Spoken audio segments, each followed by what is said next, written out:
കടുത്ത വേനൽക്കാലം. ഗ്രാമത്തിലെ മരങ്ങളും നിലവും വരണ്ടിരുന്നു. ഭക്ഷണം കിട്ടാൻ വളരെ ബുദ്ധിമുട്ട്.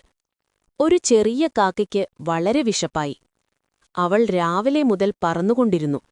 എവിടെങ്കിലും ഒരു കഷ്ണം ഭക്ഷണം കിട്ടുമോ എന്ന് ചിന്തിച്ചു. കാക്ക ആദ്യം വീട്ടുവളപ്പുകളിലേക്ക് പോയി. അവിടെയെല്ലാം ശൂന്യം. ചോറിന്റെ മണവുമില്ല. ഇന്നെന്റെ ഭാഗ്യം മോശമാണോ? അവൾ വിഷമിച്ചു. മധ്യാഹ്നത്തോടെ അവൾക്ക് പറക്കാൻ പോലും ബുദ്ധിമുട്ടായി. ഒരു മരശാഖയിലിരുന്ന് അവൾ ആകാശത്തെ നോക്കി. ഇത്ര വലിയ ലോകത്തിൽ എനിക്കൊരു കഷ്ണം പോലുമില്ലേ? അവൾ കണ്ണീരോടെ പറഞ്ഞു.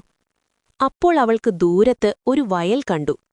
അവൾ ശക്തി കൂട്ടി അവിടേക്കു പറന്നു. വയലിൽ കുറച്ച് ധാന്യങ്ങൾ നിലത്തു വീണുകിടക്കുകയായിരുന്നു. കാക്ക സന്തോഷത്തോടെ അവ കഴിച്ചു. കഴിച്ച ശേഷം അവൾക്ക് മനസ്സിലായി, അവൾക്ക് മാത്രം ഭക്ഷണം കിട്ടിയാൽ മതി എന്നല്ല.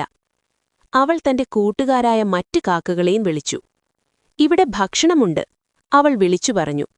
മറ്റു കാക്കകളും വന്നു. എല്ലാവരും ചേർന്ന് ഭക്ഷണം കഴിച്ചു. സന്ധ്യാസമയം. മരത്തിലിരുന്ന് കാക്ക ചിന്തിച്ചു. വിശപ്പും കഷ്ടപ്പാടും വന്നാലും പ്രതീക്ഷ വിട്ടുകൂടാ. ലഭിച്ചതിനെ പങ്കുവച്ചാൽ സന്തോഷം ഇരട്ടിയാകും.